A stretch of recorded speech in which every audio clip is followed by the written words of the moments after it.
Bismillah walhamdulillah wassalatu wassalamu ala rasulillah wa ala alihi wa sahbihi wa man wala amma ba'd.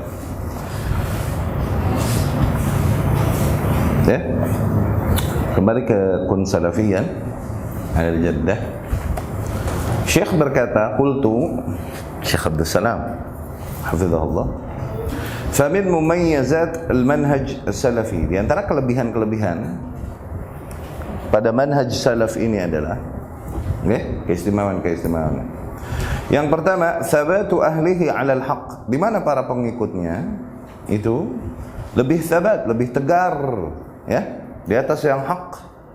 Adam taqallubihim, mereka tidak berubah-ubah, kama hiya 'adat ahli al-ahwa, sebagaimana kebiasaan para ahli hawa. Dengan mudah mereka berubah dan pindah-pindah dari satu keyakinan ke keyakinan yang lain. Adapun para ahlu sunnah, maka lebih dominan pada mereka sifat sabat, bukan nggak ada, yang belum ada, cuman lebih dominan sabat pada mereka. Idealisme itu lebih ada, lebih kental pada mereka. Hudzaifah berkata kepada Abi Mas'ud radhiyallahu anhum, inna dhalalah, sesungguhnya kesesatan yang nyata adalah anta'rif ma kunta tunkir wa tunkir ma kunta ta'rif, ketika kau mulai membenarkan perkara yang dulunya kau ingkari, atau mulai mengingkari perkara yang dulunya kau benarkan. Wa iyyaka wat talawwun fid din, maka jauhilah berubah-ubah warna di dalam agama. Berubah-ubah warna at-talawwun. Kayak bunglon. Mutalawwin, orangnya mutalawwin, berubah-ubah warna, berubah-ubah. Wa iyyaka wat talawwun fid din, jauhilah olehmu sifat berubah-ubah warna di dalam agama. Fa inna dinallahi wahid, sesungguhnya agama Allah ini cuma satu. Ini pesan yang dahsyat dari Hudzaifah radhiyallahu anhu, sahibu sirri Rasulullah sallallahu alaihi wasallam.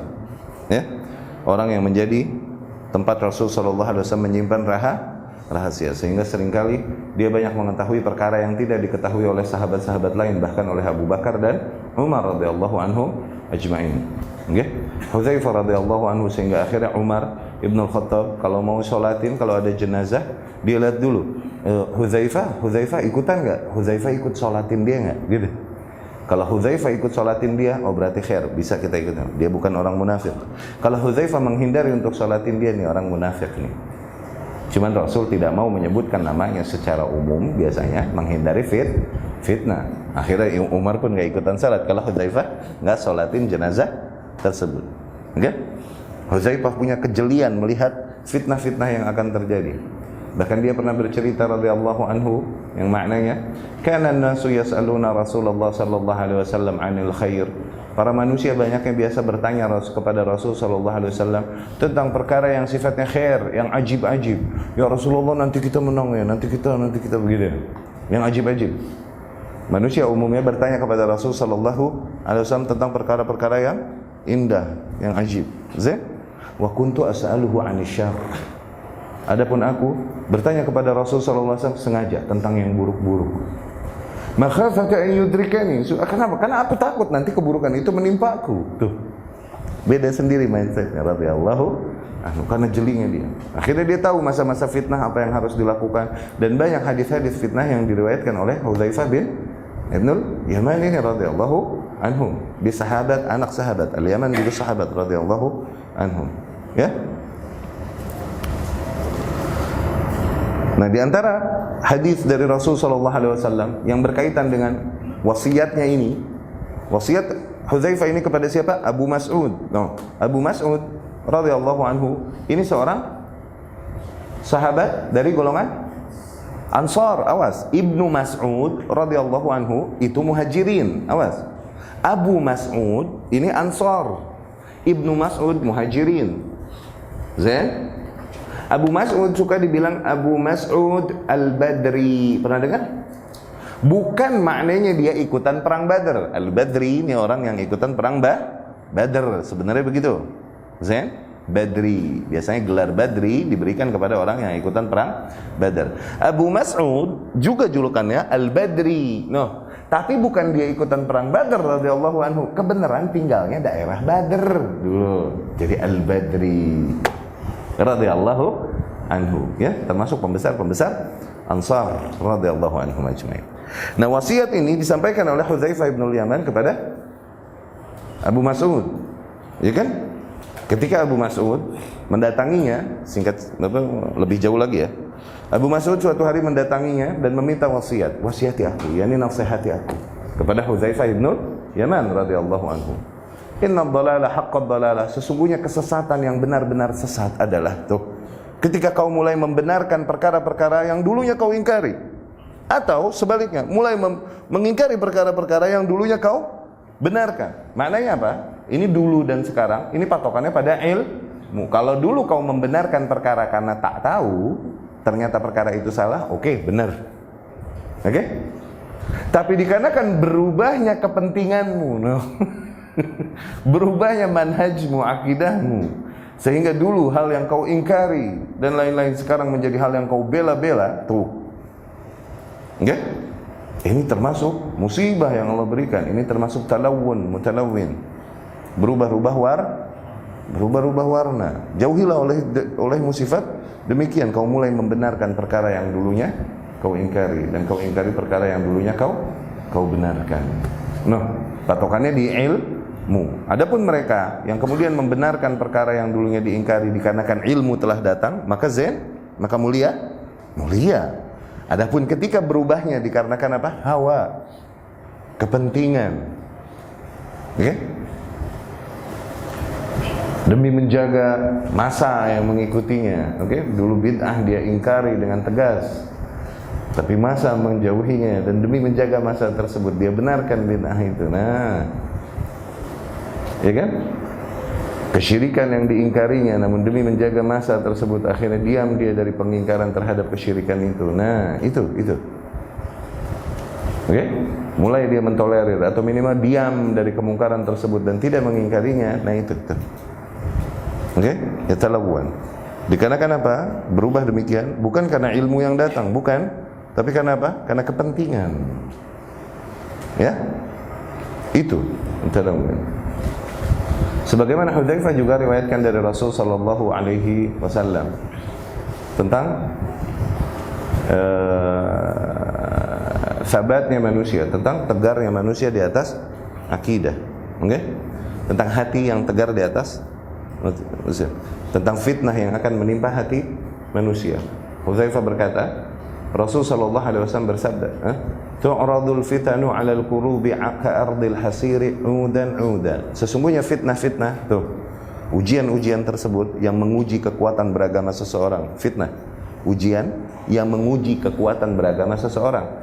Nanti bisa dari istri, bisa dari anak, bisa dari kepentingan, bisa dari hawa nafsu, bisa dari musibah yang terjadi di masa dia, kekacauan, keributan antara penguasa dengan rakyat atau kabilah dengan kabilah, fitnah yang akhirnya agama seseorang, idealismenya, kekuatannya teruji. Oke? Nah, fitnah ini ditimpakan kepada hati manusia sehelai demi sehelai seperti tembikar, ka'ardil hasir. Tembikar ini kan anyaman kan?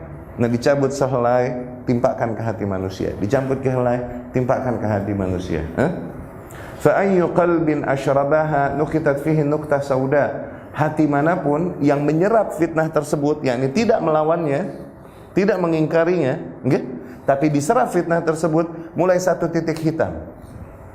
Kena fitnah lagi, diserap lagi satu titik hitam lagi. Begitu. Ayyu qalbin ankaraha, hati manapun yang mengingkari fitnah itu, ketika ditimpakan fitnah, dia ingkari dengan akidahnya, dengan manhajnya yang kuat, dengan idealismenya yang kuat. Dia ingkari. Nukitat fihi nuktah bayadha. Mulailah satu noktah putih. Kena fitnah, diingkari lagi satu noktah putih lagi. Begitu. Ya? Hatta tasir ala qalbain, sehingga kesimpulannya ujung-ujungnya hati manusia cuma dua jenis. Qalbun abyad, hati yang putih. Mislus safa, sebagaimana batu karang. Awas, bukan warnanya batu karang. Ibnu Qayyim bilang, kuat, tegar sebagaimana batu karang. Bukan lagi ngomongin warna batu karang di sini, kata Ibnu Qayyim al-Jauziyah. Qalbun abyad, hati yang putih, mithlus safa, sebagaimana batu karang, tegar.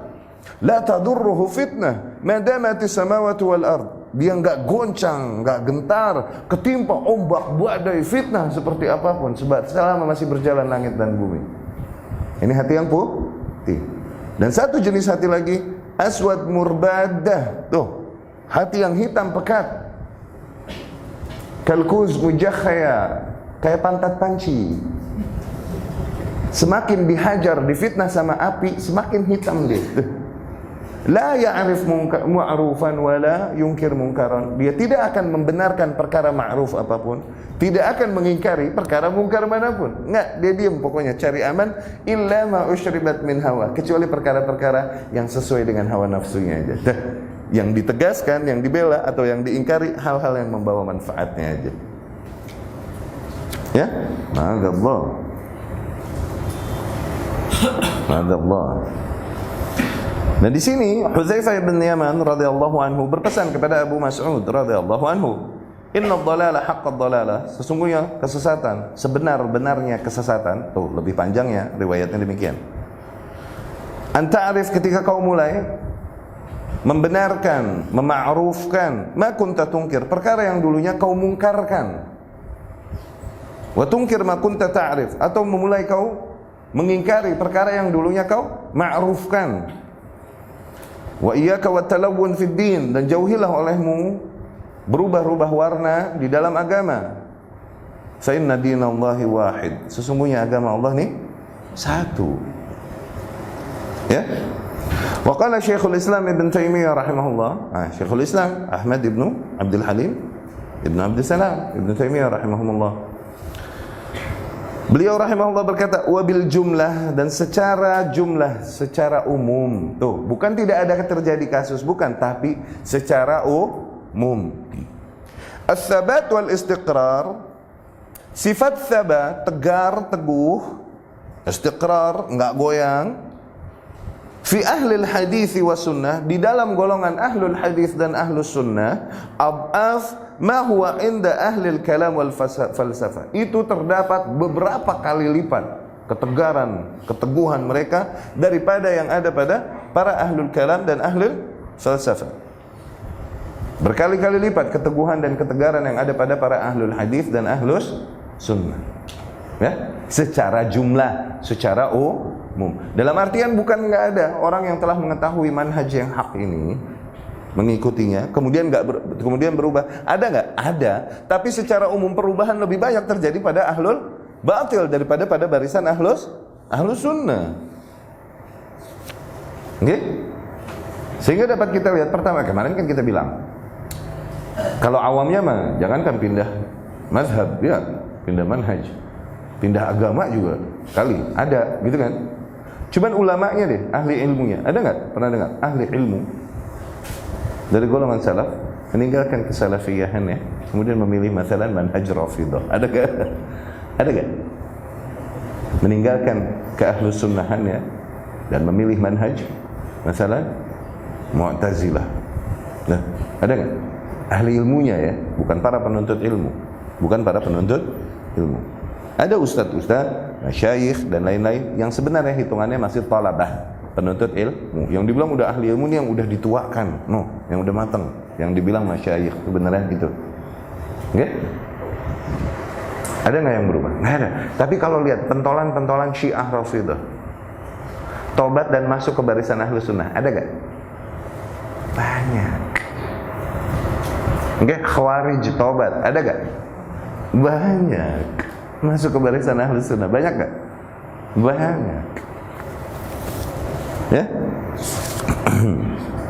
Lihat keberadaan ahli ilmu untuk mengetahui sebuah hal, sebuah kaum ini benar atau enggak. Lihat keberadaan ahli ilmu pada mereka, ada nggak?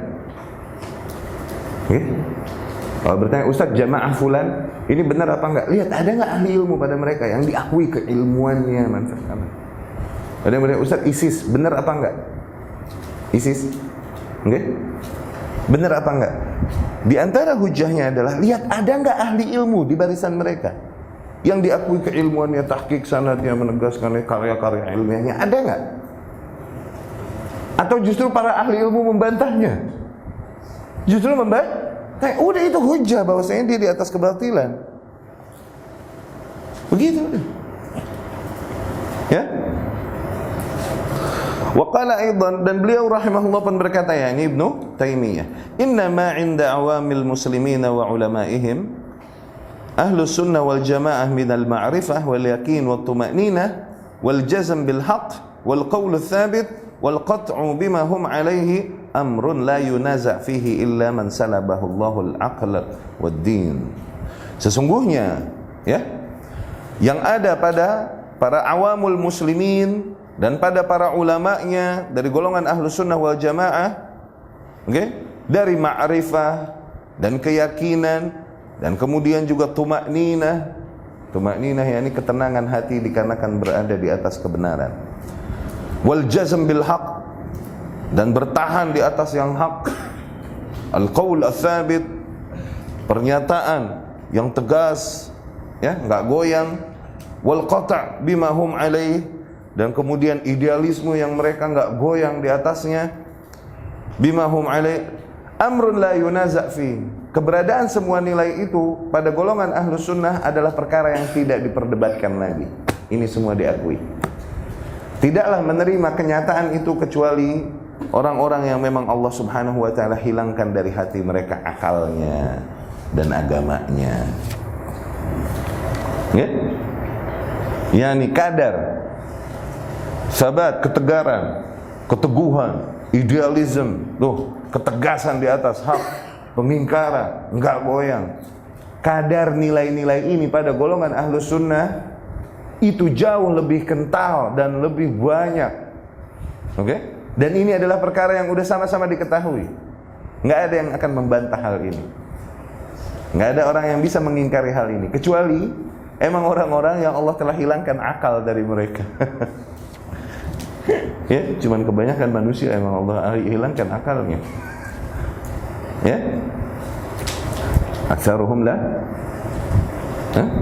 kebanyakan manusia tidak ya'lamun, tidak mengetahui. Ya. Wa min mubayyizatih aidan, dan di antara keistimewaan ahli sunnah juga ittafaqa ahluhu 'ala al-aqidah. Yani ittifaqu ahlihi, ittafaqu apa ittifaqu? Tuh tulisan di sini yang Arab, mana yang Arab? Ittafaqu apa ittifaqu? Ittifaqu, bukan ittafaqu. Ini salah cetak kali. Ittifaqu ahlihi 'ala al-aqidah. Tuh. Ya. Ittifaq para pemeluknya di atas satu akidah, adam ikhtilafihim ma ikhtilafiz zaman wal makan, dan tidaklah mereka bertentangan dalam perkara-perkara akidah, kalaupun mereka berbeda tempatnya, berbeda negerinya, dan berbeda zaman mereka hidup, tapi akidah mereka dari dulu itu satu sama, nggak ada perkembangan, nggak ada cerita perkembangan dari dulu begitu. Awas, perkembangan, invention di dalam agama boleh? Ya kan? Berbeda dengan para ahli bid'ah. Pendapat mereka ini berkembang. Oke? Dulu mereka menta'til asma wa sifat. Ya kan? Sifat Allah yang pertama dihantam ada masalah apa? Kalam dan khullah. Allah katanya la yatakallam wa la yattakhidh minal bashari khalila. Allah tidak berbicara, dan tak mungkin Allah menjadikan kekasih dari golongan manusia. Cuma dua sifat, tapi kesini-sininya berkembang kan. Kemudian banyak sifat-sifat Allah mereka takwil, mereka ta'til dan lain-lain. Iya kan? Berkembang mereka. Dulunya mungkin yang mereka takwil, yang konsep yang mereka buat awalnya hanya kadarnya sekian, tapi seiring dengan berkembangnya zaman, terus digosok sama syaitan, semakin berkembang kesesatan mereka, semakin mereka terjauhkan dari yang hak. Demikianlah ahlul bid'ah, sebagaimana digambarkan Rasul sallallahu alaihi wasallam, dengan garis-garis yang menyimpang dari garis yang lurus. Lihat garis yang menyimpang tersebut, bukankah awalnya dekat dengan garis yang lurus, tapi semakin jauh? Nah, gitu kan? Demikian perkembangan yang terjadi pada mereka. Ahlus sunnah dari zaman dulu begitu, udah sepakat. Nggak ada perubahan. Kalaupun mereka berbeda zaman, berbeda negeri, akidah mereka satu, itu doang. Tidak ada perbedaan akidah pada mereka.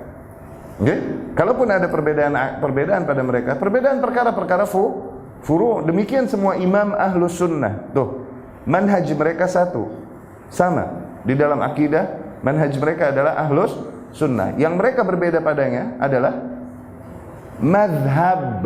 No, bukan manhaj. Awas. Nah, dari sini kita paham sedikit. Kalau dibilang manhaj itu usul, dibilang madhab itu furu'. Dibilang manhaj itu perkara-perkara akidah, perkara-perkara usul yang telah disepakati dari zaman ke zaman. Ini perkara manhajiyah. Sifatnya pedoman umum beragama. Kalau dikata mazhab adalah perkara-perkara furu' dan ijtihadiyah. No. Aku ikut mazhab Syafi'i, yakni aku di dalam urusan-urusan furu' lebih condong kepada para pendapat-pendapat Imam Syafi'i. Tuh. Tapi manhaj kepada ahlus sunnah, nggak boleh berubah itu mah. Awas, ada manhaj, ada mazhab. Beda mazhab nggak mesti beda manhaj. Awas. Cuman perkara-perkara yang ijtihadiyah itu perkara yang terbuka, memang peluang ijtihad padanya. Oke? Okay? Atau perkara-perkara furu', perkara-perkara detail teknis. No, kalau dikumpulin pendapat satu orang tentang hal-hal furu', tentang ijtihad perkara baru yang tidak ada pada zaman Rasul dan emang ada peluang untuk ijtihad, pendapat dia semua dikumpulin, no, sepaket jadi formula ini mazhab dia, di furu'. Okay? Adapun manhaj adalah memahami kitabullah dan sunnah Rasul sallallahu alaihi wasallam sesuai dengan pemahaman salafus saleh. Tuh, ini manhaj. Ini usul manhaj yang pertama ini. Kemudian nanti setiap poin-poin akidah yang ada di buku akidah semuanya, ini adalah sifatnya usul kita. Semuanya imam, kalaupun madhab mereka beda-beda, imam ahlus sunnah ya, kalaupun madhab mereka beda-beda, manhajnya mah itu sama, satu. No. Ya, pada dasarnya tadinya manhaj dan madhab begini. Kalaupun nanti ujung-ujungnya penggunaannya sih akhirnya dikatakan madhab, dimaksud dengannya manhaj akidah gitu. Tapi pada dasarnya memang begitu, udah kayak kodok sama qadar. Masing-masing punya arti. Kodok dan qadar. Qadar mah penulisannya di Lauhul Mahfuz. Kodok ketika poin yang ditulis dijadiin sama Allah. Tuh. Ini kan jaraknya 50.000 tahun. Iya kan? Tapi seringkali disebut kodok, yang dimaksudkan adalah juga qadar, dimaksud qadar, kodok juga gitu. Ya. Nah, ahlus sunnah mah akidahnya dari zaman dulu begitu. Kalaupun negerinya berbeda-beda, kalaupun mereka berbeda zaman, jarak mereka jauh, akidah mereka dari dulu satu itu. Kalaupun mazhab mereka berbeda. Ya, yang mengikuti Imam Ahmad, yang mengikuti Imam Muhammad bin Idris Syafi'i, yang mengikuti Malik bin Anas, yang mengikuti Nu'man bin Thabit, Abu Hanifah. Okay? Tapi akidah mereka sama, sepakat, manhaj mereka satu.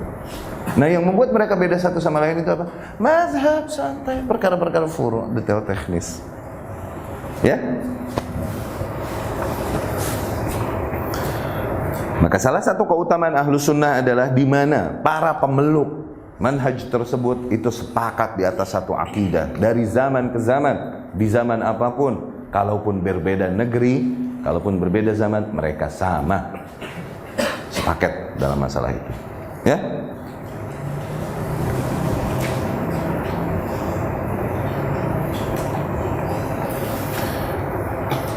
Yang ketiga, keistimewaannya annahum a'lamun nasi bi ahwalin nabi sallallahu alaihi wasallam wa af'alihi wa aqwalihi. Mereka adalah manusia paling mengetahui, okay, paling mengenal kondisi-kondisi Nabi sallallahu alaihi wasallam. Aktivitas-aktivitas Nabi sallallahu alaihi wasallam dan perkataan-perkataan Nabi sallallahu alaihi wasallam. A'zamuhum tamyizan baina sahihiha wa saqimiha. Para ahlus sunnah adalah kaum yang paling memperhatikan, paling memperhatikan untuk memisahkan antara yang sahih dan yang dhaif dari apa-apa yang diriwayatkan dari Nabi sallallahu alaihi wasallam. Adapun para ahli bid'ah seringkali mereka tak memperdulikan mana sahih mana dhaif, kecuali hal yang sesuai dengan hawa nafsunya saja. Ahlus sunnah paling memperhatikan hal ini, paling hati-hati terhadap hal ini. Lidzalika fahum asyaddun nasi hubban lisunnah. Maka dari situ layaklah mereka menjadi manusia yang sebenarnya hakikatnya paling mencintai sunnah Rasul sallallahu alaihi wasallam, dikarenakan mereka adalah orang-orang yang paling menjaga kemurniannya. Ahrasuhum 'ala ittiba'iha, yang paling berjuang untuk mengikuti sunnah yang murni sebisa mungkin sebagaimana datangnya dari Rasul sallallahu alaihi wasallam. Aktsaruhum muwalatan li ahliha, dan mereka paling membela para ahli-ahli, yakni para manusia-manusia yang berada di atas kemurnian ajaran yang datang dari Rasul sallallahu alaihi wasallam. Ya. Yaqulu Syekhul Islam Ibn Taimiyah rahimahullah, Syekhul Islam Ibn Taimiyah rahimahullah berkata, fa innahu mata kana Rasul sallallahu alaihi wasallam akmalal khalqi wa a'lamahum bil haqa'iq wa aqwamahum qawlan wa halan. Sesungguhnya ketika Rasulullah sallallahu alaihi wasallam adalah manusia yang paling sempurna akhlaknya, okay? Dan paling mengetahui hakikat-hakikat, yakni hakikat kebenaran yang Allah Subhanahu wa taala maksudkan, dan wa aqwamahum, dan paling benar perkataan-perkataannya, okay? Dan perbuatan-perbuatannya ketika Rasul adalah orang yang demikian disepakati, okay?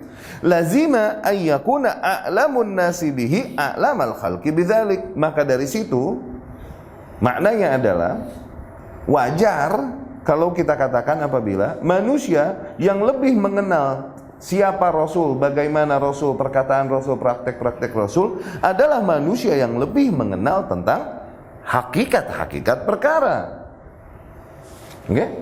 Dibanding yang lain. Lazima ayyakuna a'laman nasi bihi a'lamal khalqi bidzalik.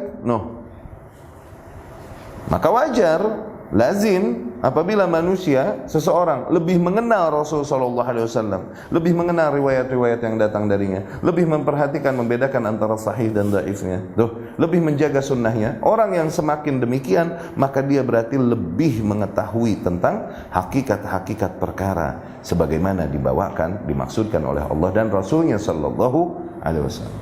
Wa ayyakuna a'zamuhum muwafaqatan lahu wa iqtida'an bihi afdalal khalq. Ya? Maka juga dari situ dapat kita simpulkan bahwa mereka yang lebih sesuai tindakannya dengan kondisi Rasul dulu sallallahu alaihi wasallam, perkataannya dengan perkataan Rasul, aktivitasnya dengan aktivitas Rasul, ibadahnya, akidahnya lebih sesuai, lebih dekat kepada Rasul sallallahu alaihi wasallam, maka mereka adalah makhluk-makhluk yang lebih mulia dibanding manusia-manusia yang lain yang semakin jauh, semakin terjauhkan dan meninggalkan petunjuk yang datang dari Rasul sallallahu alaihi wasallam. Ya. Yakni ketika kita katakan, kita sepakati bahwa Rasul adalah manusia yang paling memahami kebenaran, maka manusia yang lebih mengenal Rasul adalah manusia yang lebih memahami kebenaran di antara manusia-manusia yang ada di sekitarnya. Rasul adalah manusia yang paling tindakan-tindakannya dibenarkan oleh Allah Subhanahu wa ta'ala. Maka manusia yang paling mengikuti Rasul di dalam tindakan-tindakannya, ibadahnya, mindsetnya, dan lain-lain, adalah manusia yang juga paling dicintai dan diridhai Allah Subhanahu wa ta'ala, paling dekat kepada kebenaran. Ketika Rasul adalah semulia-mulianya manusia dibanding manusia-manusia yang lain, semulia-mulianya manusia adalah Rasulullah sallallahu alaihi wasallam.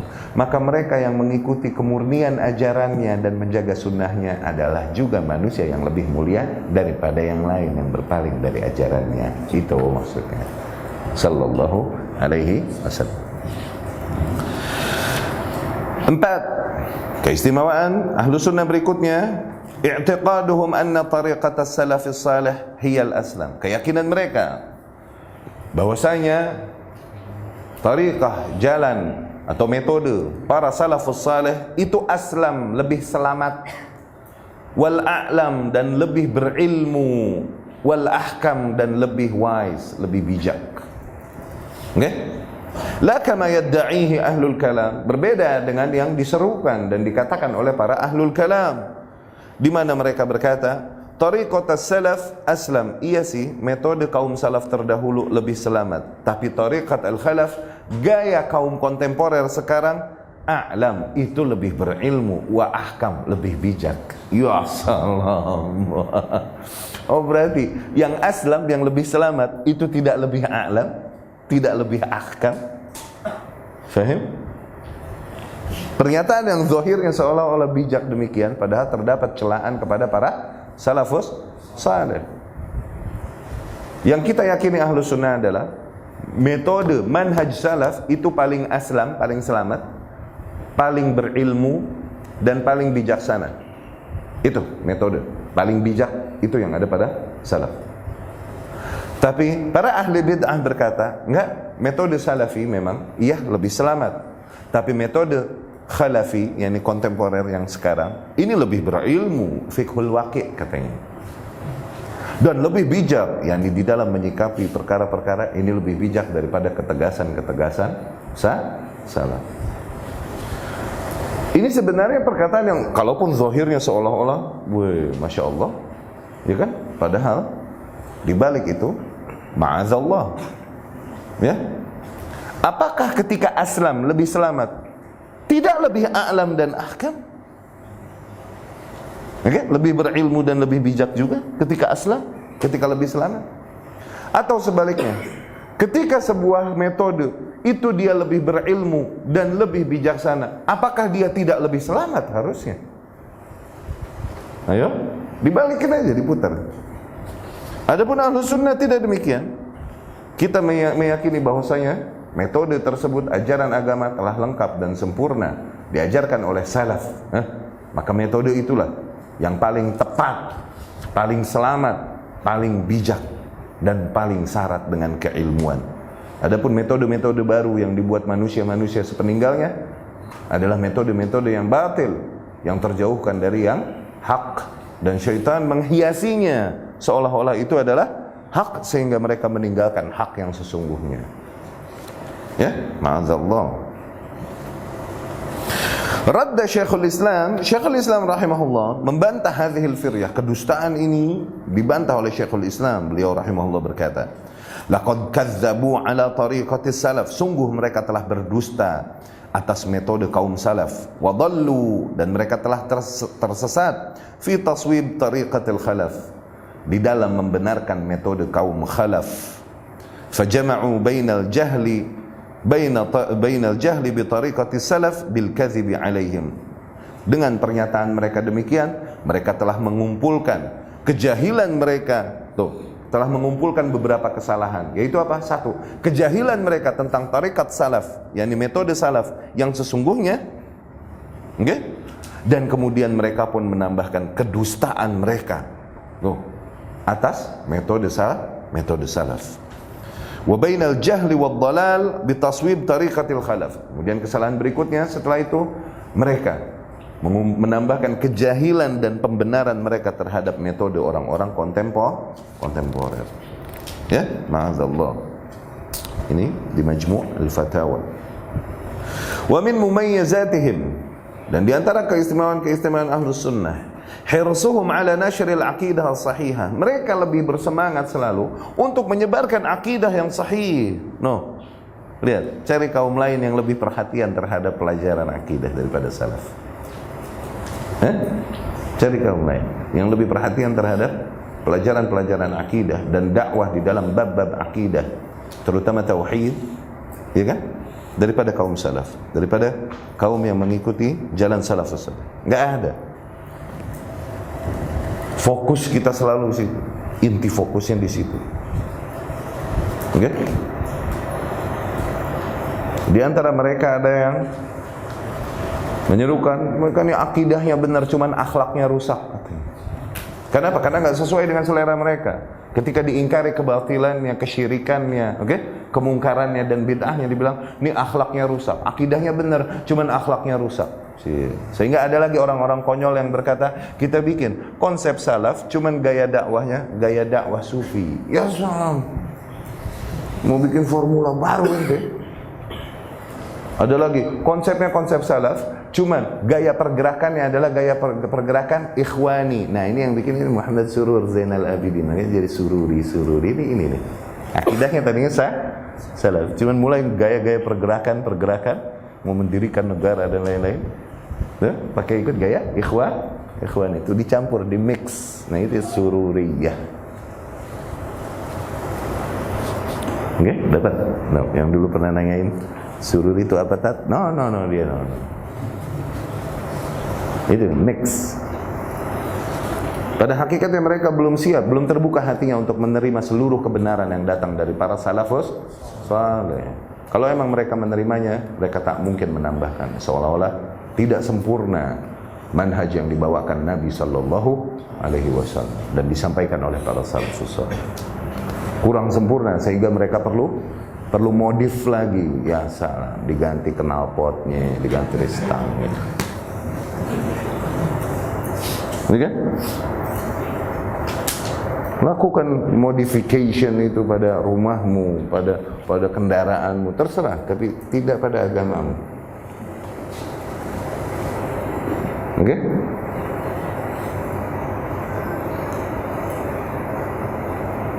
Nah, ahlu sunnah ini lebih fokus dalam menyebarkan akidah dibanding kelompok-kelompok lain. Oke? Mereka lebih bersemangat di dalam menyebarkan akidah yang sahih dan agama yang lurus dan mengajarkan manusia dan menasihati mereka yakni menyampaikan kebenaran kepada mereka. Oke? Warraddi 'alal mukhalifin, dan membantah para mukhalifin dan mubtadi'in dan para ahli bid'ah. Membantah para ahli bid'ah. Demikian konsep yang kental pada manhaj salaf. Emang bantahan dan pengingkaran ini kental pada manhaj salaf. Jangan kaget makanya. Emang harus demikian dengan segala keutamaan. Demi menyebarkan akidah yang sahih, maknanya apa? Mesti mengingkari akidah yang batil. Ya akhi, begitu deh, memang kudu begitu.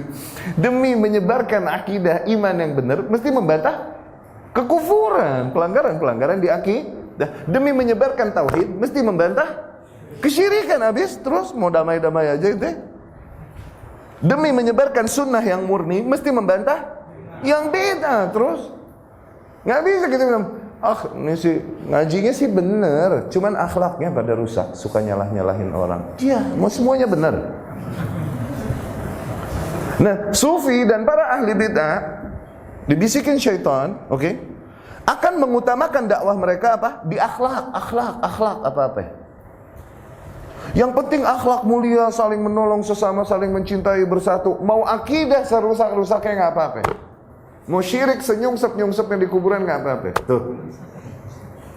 Itu maknanya.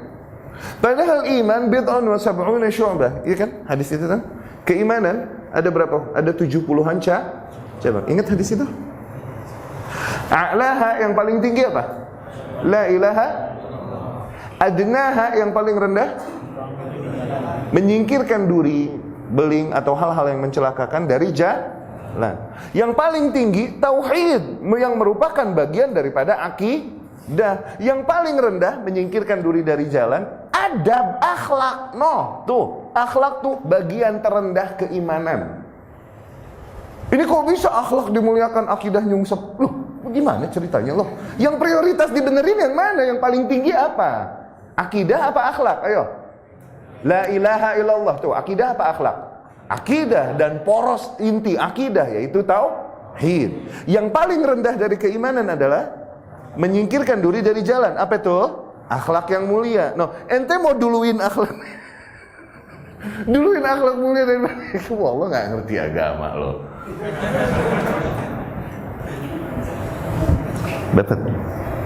Dapat deh. Membantah emang harus demikian. Idza lam nunkir al-batil lam yatabayyan al-haq. Demikianlah yang hak enggak jelas, shape of hak, bentuk hak ini enggak jelas kalau kita tidak mengingkari yang batil. Bentuk yang hak masih buram tuh. Dengan mengingkari yang batil, jangan aneh. Makanya kan kita selalu bilang, yang namanya kebenaran itu harus sesuatu yang terdiri dari dua unsur. Enggak bisa satu dibanding yang lain. Mesti nafi dan isbatul la ilaha illallah tuh. Al-amru bil ma'ruf cukup? Enggak kan? Mesti nahi anil munkar tuh. Imam Ahmad ditanya, ya Imam, tuh lihat paling mereka membantah mukhalifin, orang-orang yang bertentangan, dan mubtadiin, orang para ahli bid'ah. Oke? Ya Imam, Rajul yaqra al-Quran, yusalli. Wahai Imam Ahmad, ditanya, seseorang dia rajin baca Quran, oke? Rajin sholat, itu lebih benar, lebih mulia, atau seseorang yang membantah ahli bid'ah? Oke? Imam Ahmad bilang apa? Rahimahullah. Dia baca Quran, dia sholat, keutamaannya cuma buat dia doang. Tapi dia membantah ahli bid'ah, ini keutamaan dan manfaatnya yata'adda li ghairih, ya'du li ghairih. Manfaatnya juga mengalir untuk orang lain. Maka hadza khair, yang ini yang lebih mulia. Jadi pengingkaran pada ahlus sunnah, bantahan itu adalah hal yang sifatnya wajar. Jangan aneh. Demikian kebenaran. Jangan beragama pakai perasaan. Salah. Nanti kebanyakan nonton sinetron sih sama film India. Jadinya pada ping hatinya. Dengar pengingkaran terus, nggak mau lah ngaji di sono. Nggak asik lah, ustadznya suka nyalah-nyalahin. Terus mau semuanya benar. Kalau mau ngaji hal-hal yang udah disepakati bersama doang, ya nggak pinter-pinter bro. Nggak ada perbaikan namanya. Ini pada dasarnya salaf, akidahnya, gaya dakwahnya lebih fokus di sini. Kalaupun terjadi perubahan seiring dengan bertambahnya katanya orang-orang yang mengikuti pengajian sunnah dan lain-lain, akhirnya terjadi perubahan gaya dakwah. Demikian, yang namanya ghurbah, keterasingan, itu nggak mesti satu kali putaran. Pernah kita jelaskan kan? Ja'al Islamu ghariban wa sawfa ya'udu ghariban. Islam datang dalam keadaan asing dan akan kembali menjadi asing. Ini nggak satu round terus kiamat, satu putaran kiamat, nggak. Ghurbah ini di setiap zaman, di setiap abad terjadi, terasingkan, kemudian booming lagi, kemudian terasingkan lagi, kemudian booming lagi, kemudian terasingkan lagi. Atau di beberapa negeri, tidak di negeri yang lain. Demikian. Awalnya ketika masih tidak terlalu banyak, fokus akidah mereka, dakwah mereka, akidah tauhid. Semakin banyak akhirnya semakin yang dikira di atas manhaj salaf. Dakwahnya semakin mulai turun kualitasnya. Oke? Yang didakwahkan perkara-perkara sifatnya apa? Yang telah disepakati bersama. Menghindari benturan dengan kebatilan, menghindari benturan dengan kekufuran. Cari damai. Iya kan? Dakwahnya cinca biasa. Iya kan? Tazkiyatun nufus. Perkara-perkara yang sebenarnya penting, cuman ada yang lebih penting yang untuk kau dakwahkan. Lebih utama untuk kau dakwahkan pada sebuah kaum. Ingkari dulu kekufuran pada mereka, ingkari dulu kesyirikan. Jangan kau berbicara dulu tentang sabar pada mereka, nggak kena. Jangan dulu kau berbicara kepada mereka tentang tahiyat goyangin tangan apa kagak. Jangan dulu berbicara pada mereka bagaimana memandikan jenazah. Jangan dulu, ingkari dulu kekufuran pada mereka, ingkari dulu kesyirikan pada mereka. Tegaskan pada mereka konsep la ilaha illallah yang sesungguhnya. Tegaskan pada mereka konsep Muhammad Rasulullah yang sesungguhnya. Baru masuk ke perkara furu. Jangan dulu ajarkan pada mereka poligami, memperlakukan istri. Entar.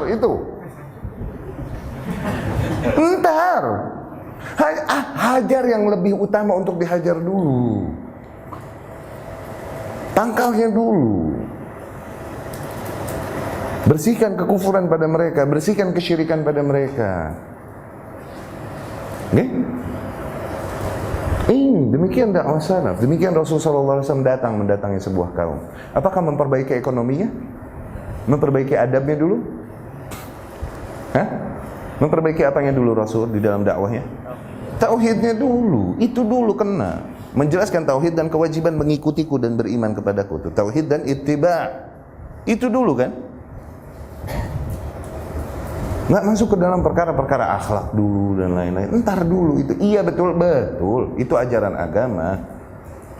Cuman ada priority scale, ada skala prioritas. Nah, Ahlus Sunnah selalu memprioritaskan hirsuhum ala nasyri al-aqidah as-sahihah. Mereka selalu fokuskan menyebarkan akidah yang sahih, wad-din al-qawim, dan agama yang lurus. Dikarenakan kebanyakan kaum muslimin sayang sekali tanpa disadari sering kali nih kaum muslimin karena awamnya mereka terhadap akidah mereka. Oke? Pada mereka mungkin rajin ikut aktivitas Islami, tapi tanpa disadari dikarenakan mereka nggak tahu akidahnya sesungguhnya.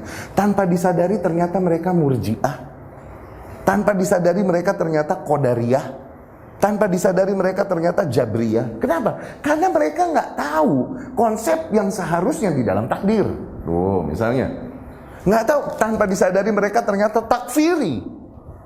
Mengkafirkan manusia. Karena mereka nggak tahu konsep yang seharusnya di dalam iman. Nah, ini dulu dibenerin pada mereka. Akidahnya dulu dibenahin. Ya. Tanpa disadari mereka ternyata condong kepada manhajnya Khawarij, dan mereka mengira bahwa mereka ahlus sunnah. Kenapa? Mereka nggak tahu akidah ahlus sunnah yang sebenarnya konsepnya gimana. Yang mereka tahu semangat yang ada yang mereka bisa dapatkan melalui wasilah-wasilah yang mereka dapatkan. Nggak ada yang mengajarkan kepada mereka akidah yang seharusnya. Nah, ini dulu dibenerin sama dia. Jangan masalah sabar.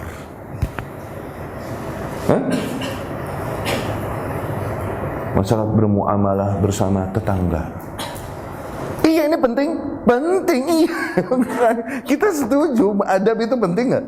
Penting, cuma ada yang lebih penting. Ya, ini seseorang bisa jadi diselamatkan di neraka, diselamatkan di akhirat dengan akidah yang baik, kalaupun akhlaknya rusak, tapi akidahnya benar, tauhidnya benar, menjadi hujah baginya. Tapi seseorang dengan semulia-mulia dan manisnya akhlak, tapi dengan tauhid yang rusak, dengan kesyirikan yang terjadi padanya, tuh ada kemungkinan selamat di akhirat? Nggak ada ya akhi. Muslim mereka menuntut yang benar, tapi tanpa disadari mereka ternyata udah terjerumus ke dalam kesyirik. Kenapa mereka? Karena nggak tahu tauhid yang seharusnya gimana. No, selamatin dulu dia sebelah situnya. Ini dakwah kita. Jangan ngomongin dulu sama dia perihal tentang bagaimana cara memandikan jenazah. Entar dulu itu. Ininya dulu dibenahin. Mana yang lebih prioritas untuk didakwahin? Bab apa dulu? Tauhidnya dulu benahin, akidahnya dulu. Ini ahlus sunnah dari zaman ke zaman. Nah, otomatis untuk menjaga kemurnian akidah tersebut, kita mesti mengingkari dan membantah para ahli bid'ah. Emang harus, jangan aneh. Ya, mungkin akan tidak sesuai dengan seleramu, tapi wallah ya akhi, harusnya kau mensyukuri keberadaan mereka yang bersabar membantah ahli bid'ah dan mesti menerima kebencian manusia. Syukuri keberadaan mereka di antaramu. Kenapa? Kau tak mampu melakukan tanggung jawab itu. Nah, tuh dia bisa. Ada orang, kenapa kita ikut menghajarnya dari belakang? Ustaz Syekh Fulan kok suka membantah orang ya, gini-gini. Loh, someone has to do that. Seseorang harus melakukan itu.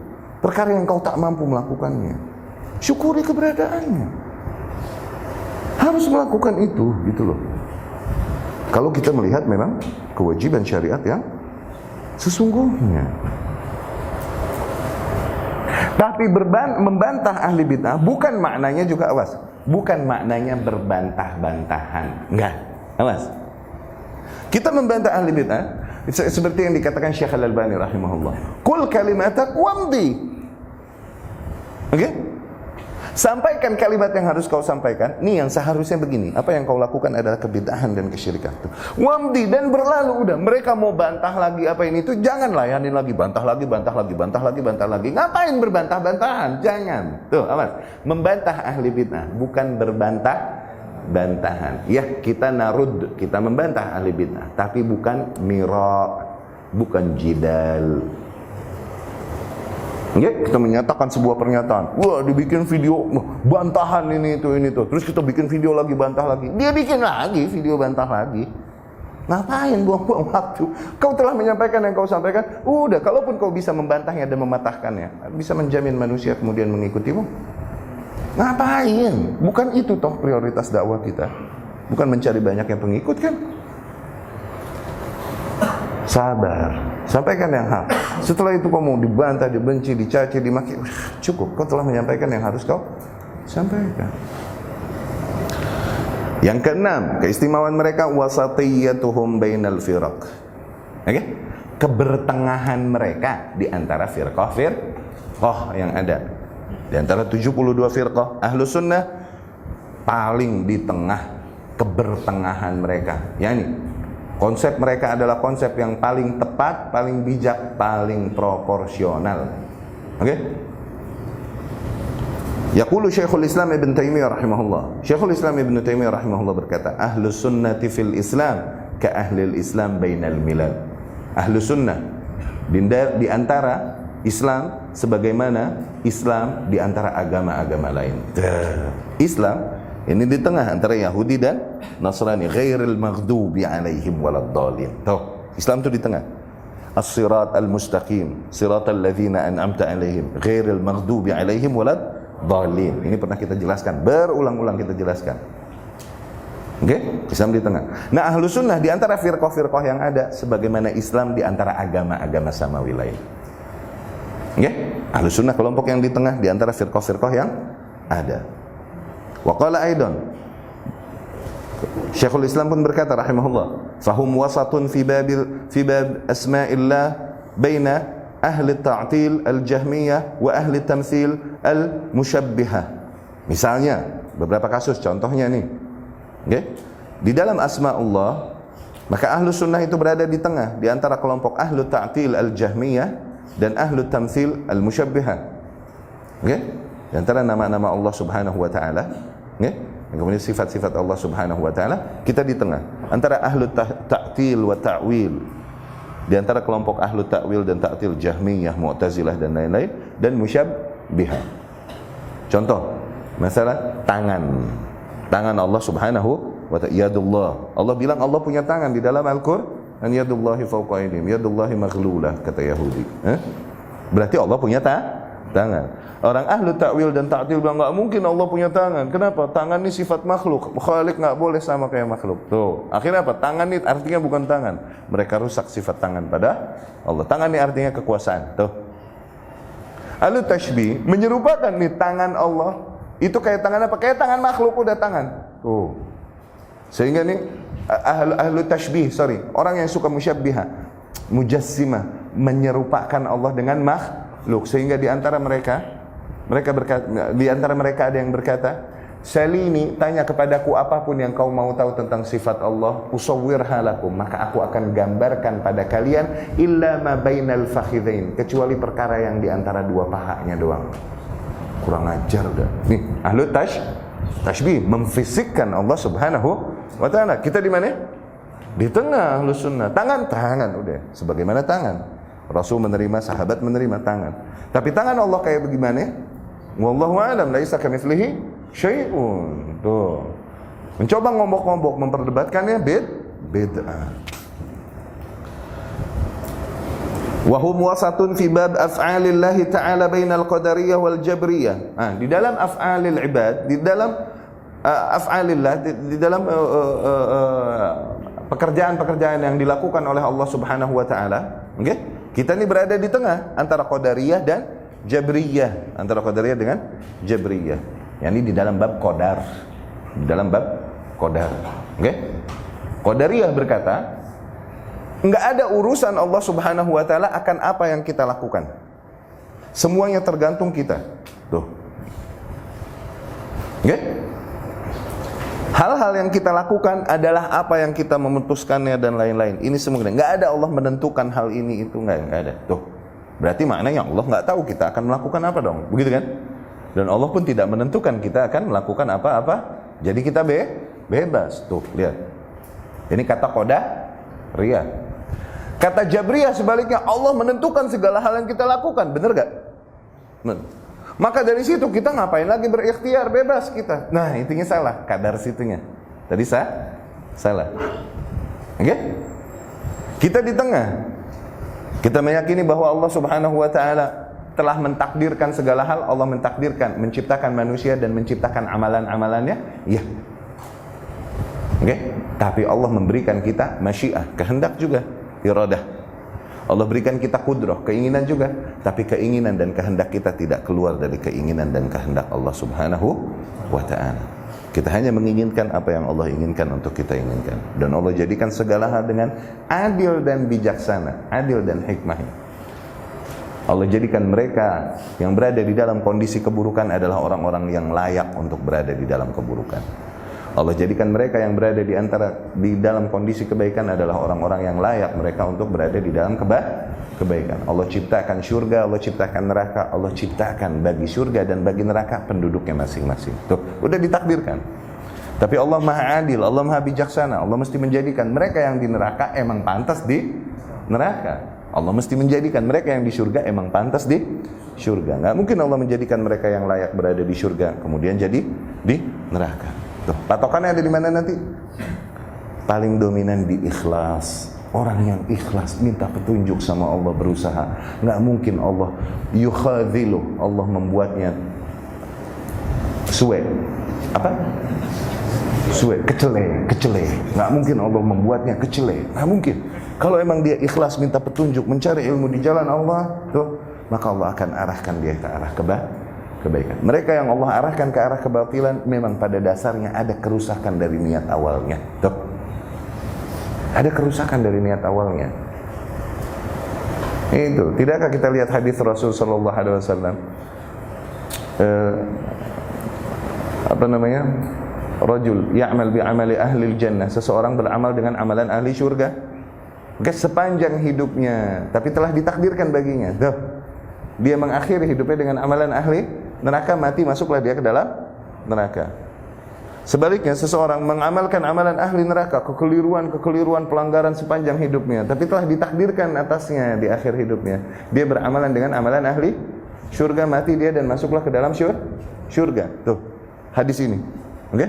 Ada riwayat lain yang menjelaskannya. Kok gimana? Kayak nggak fair gitu loh. Kayak nggak fair. Seseorang beramal dengan amalan ahli surga, kok Allah takdirkan keburukan di akhir hidupnya.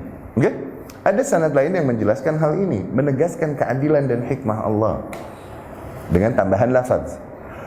Ya'mal bi'amali ahli jannah. Ini orang beramal dengan amalan ahli surga fima yabdu linnas, pada apa yang tampak di mata manusia. Tuh, sepanjang hidupnya dia beramal dengan amalan baik, tapi ikhlasnya maka kagak. Cuman di mata manusia. Tuh.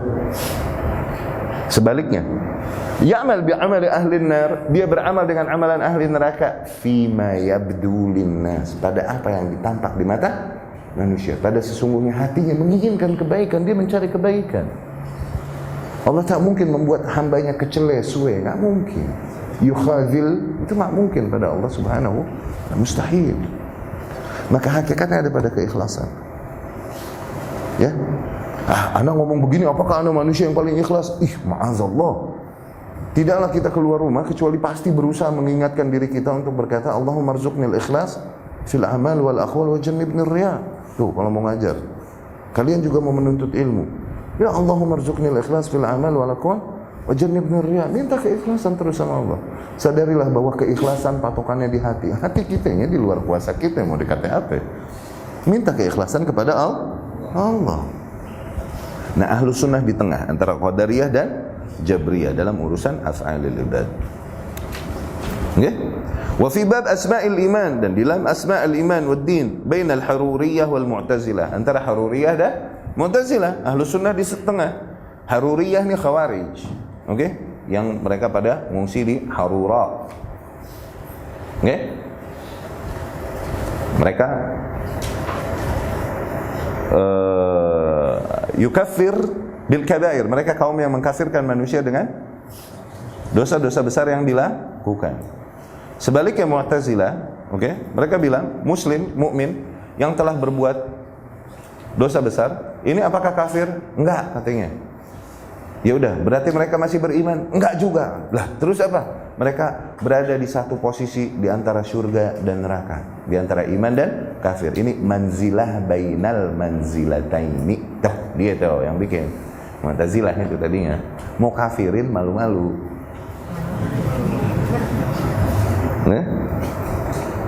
Bainal murji'ah wal jahmiyah, antara murji'ah dan jahmiyah. Wa fi ashabin Nabi sallallahu alaihi wasallam, ahlu sunnah juga di tengah di dalam menyikapi para sahabat Nabi sallallahu alaihi wasallam. Bainar rawafid wal khawarij, antara golongan rafidah dan khawarij. Tuh, ahlu sunnah di tengah. Wasatiyah, wasat berangkat dari kata apa? Tengah. Wasat itu artinya tengah. Kalau size wasat itu medium. Posisi wasat itu middle. Nah, wasat Ini secara bahasa seringkali digunakan untuk mengungkapkan perkara yang paling tepat, paling adil, paling benar. Wasat. Dari situ khairul umuri awsatuha, sebaik-baiknya perkara adalah yang paling tengah. La takun ratban fatu'sara wa la takun yabisan fatukassar. Janganlah kau menjadi keras sehingga kau dipatahkan, dan jangan juga kau menjadi lembek sehingga kau diperas. Tuh, diarahkannya kemana? Ke tengah yang sedang-sedang aja. Baghidak haunamma. Bencilah musuh-musuh wajarnya. Asa ayyakuna habibaka yawman ma. Bisa jadi dia menjadi kekasihmu suatu saat nanti. Ahbib habibak haunamma. Cintailah kekasihmu sewajarnya. Asa ayyakuna baghidak yawman ma. Bisa jadi dia menjadi musuhmu suatu saat nanti. Tuh, diarahkan ke tengah. Maka makna tengah ini selalu menjadi makna yang paling fair, paling adil. Dari situ Allah Subhanahu wa taala berfirman, "Kadzalika ja'alnakum ummatan wasata." Demikianlah kami jadikan kalian kaum umat Rasul sebagai umat wasata, yang paling di tengah, paling adil, paling bijak, dan the best. Wasata, yang terbaik. Kenapa? Allah berfirman di ayat lain, "Kuntum khaira ummah." Kalian telah menjadi sebaik-baiknya umat. Tuh, wasatul ummah khairal ummah. Umat yang paling di tengah adalah umat terbaik. Maknanya demikian. Ya. Nah, akhirnya di dalam metode-metodenya pun kalau kita fahami secara umum, Islam ini syariatnya seringkali di tengah di antara syariat-syariat samawi di dalam banyak bab. Ini sering kita jelaskan. Kemudian di antara firqah-firqah juga dalam banyak konsep-konsep dan metode yang diyakininya, Islam Ahlus Sunnah ini selalu di tengah di antara ahlul batil. Akhirnya jadilah sebuah kaidah seolah-olah al-haq wasatun bainar radhilataini. Yang namanya yang hak itu adalah sesuatu yang di tengah di antara dua kutub kerusakan. Dua kutub kerusakan, kehinaan. Yang hak itu yang di tengah. Oke? Tapi ini berbicara antara kebatilan dengan kebatilan, maka yang hak di tengah. Kalau udah urusan antara hak dan batil, jangan so-soan mau bikin di tengah. Jadi mutamayyi' itu, jadi mumayyi'. Udah urusan hak sama batil, pilih barisan ya hak, nggak ada urusan. Kita kan ahlu sunnah di tengah, ya kan? Ya udah kita di tengah aja, nggak usah ingkari kebatilan yang ada pada mereka. Kita lakukan yang harus kita lakukan. Itu jadi mumayyi'. Iya nggak? Kalau udah urusan hak sama batil, pilih barisan yang hak, jangan sok-sokan di tengah. Ngaco. Ya, baik, kita cukupkan sekian sampai bab 5. Insyaallah pertemuan yang akan datang masuk ke bab yang ke-6.